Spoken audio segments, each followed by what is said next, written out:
Gorsla. Go get me some more of those test subjects. The last ones didn't even last a single night.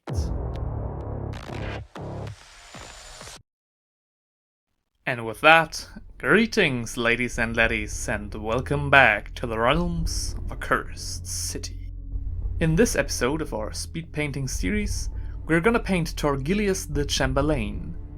He is very well versed in the finer arts of necromantic magic and single-handedly cranked Radika's invincible level up by 7 times.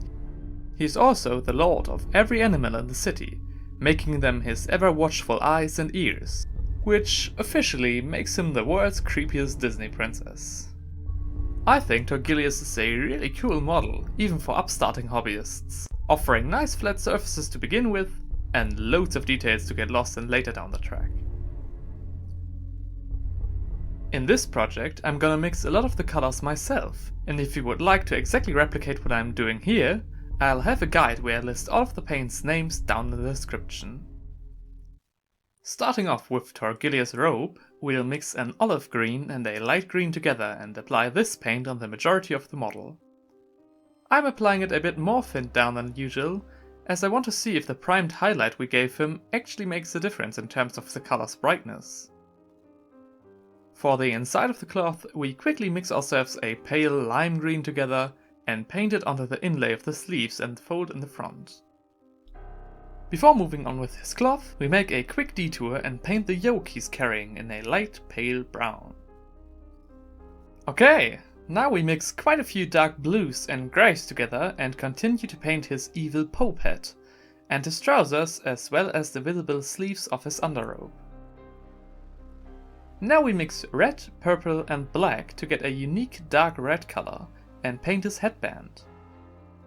Try to avoid the hat as well as the white beard when doing this, but if you do hit it, you can still quite easily fix it up later. Alright, the majority of the model is painted and we can already see the model coming together quite nicely.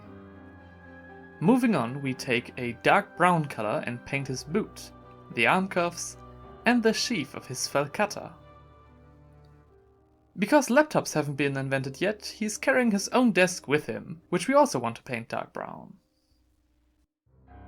Following the box art, I painted the diagonal stripe of cloth on his forehead in a flashy beige color. Speaking of, we can also use this color as the base layer for Torgilius' face and his hands, as well as the paper on his back. Before finishing Torgilius' last paraphernalia, I painted the skin of what can only be described as a creepy raccoon with the same beige color and its fur with a dark blue tinted grey. I also used this grey for the raven on his shoulder, applying it in 2 thin coats so as to not smooth out the finely casted feathers. For the red without wings I also used this dark grey, and for the red with wings I used a quite red tinted skin color. Alright, having the animals done, we can continue on Torgilius himself. Using a pitch black color, we paint his cane as well as the candle holder. Now we switch to a very fine detail brush, or not if you have very steady hands, and paint his eye patch. Okay, picking out our true metallic metals, we first paint the ornaments of his cane gold.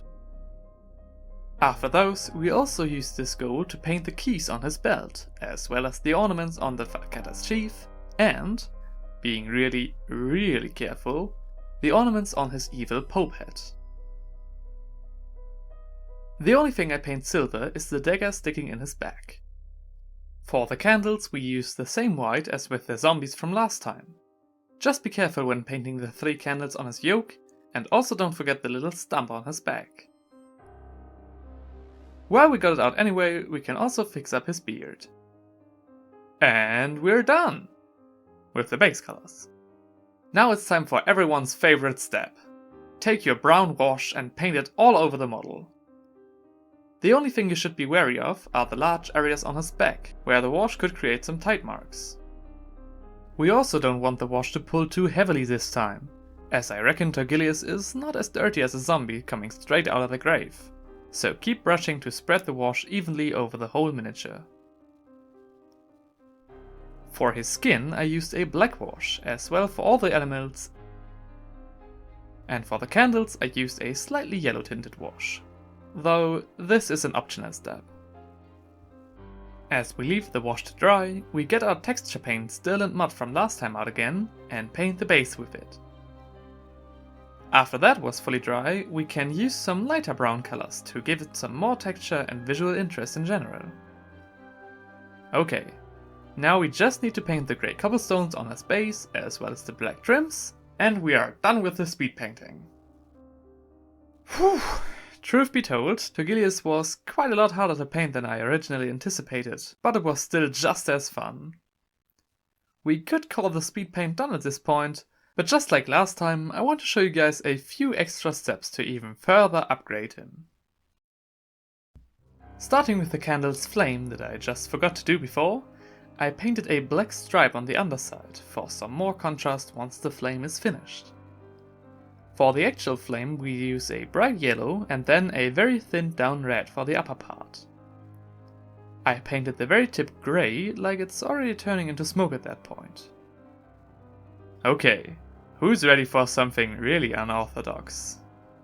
I took a 5B pencil and scraped the edges of the candle holder with it, as a means of really easy metal edge highlighting. Speaking of highlights, I took a pale green color and painted the folds of Torgilius' robe to bring more definition into it. Be careful to not overdo this step and not use a green too bright for the overall mini, to keep the paint job's integrity. I went around the whole mini doing this, also painting the folds and edges of his head and headband. The next thing we have to do is highlighting the skin, especially his face, as this will get the most focus once the model is all painted up. Be wary to still leave some of the darkness in the recesses, so all of his features are clearly distinguishable. We do the same with the raccoon as well as the pages on his back, being a bit rougher this time to give it a very used and withered look. For the writing, we can try out a somewhat different technique than usual, painting some up and down streaks into the curvy black lines to really make them look like legitimate handwriting. Alright, now for his animals. We give the raccoon a light grey dry brush, catching all of the first details. Don't worry about brushing over his skin, as the light grey fits quite well to the light beige. The dry brush made the model a bit too distracting from Torgilius, so we lightly wash it black to knock down the bright dry brush.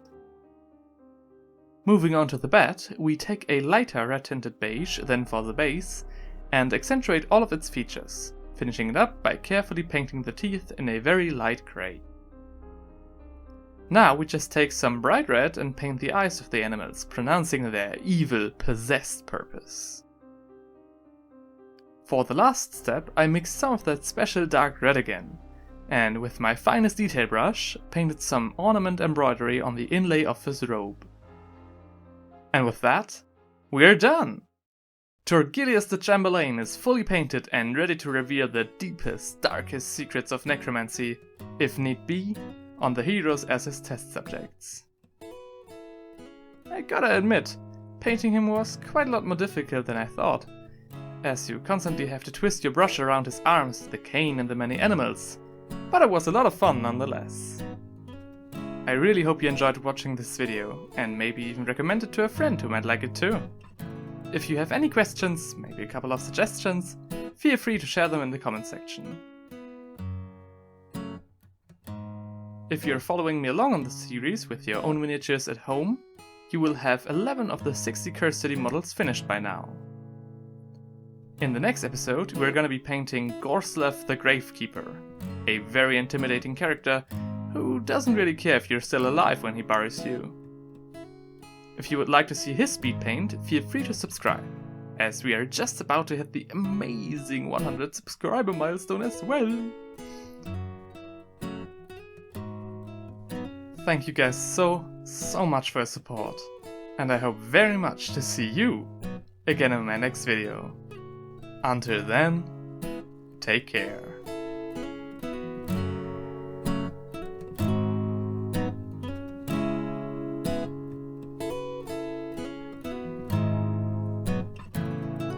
Before finishing Torgilius' last utensils... Utensils? What? Eh? Hang on, what? Paraphernalia?